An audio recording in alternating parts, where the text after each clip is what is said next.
আমি একটা জিনিস এনেছি, একটা হেভি সুন্দর জিনিস। আসো, আমি একটা হেভি সুন্দর জিনিস এনেছি।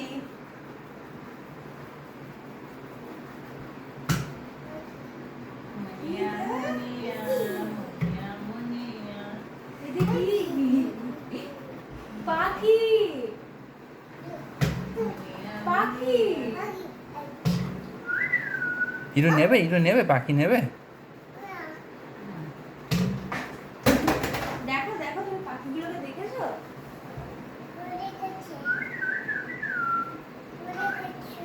পড়ে গেছে। দেখি খাতা খাতা কি জিজ্ঞেস করেছে। পাখি ওটা দেখে শকড হয়ে গেছে কিছুক্ষণ, মানে বুঝে উঠতে পারছে না। পাখি কার পাখি?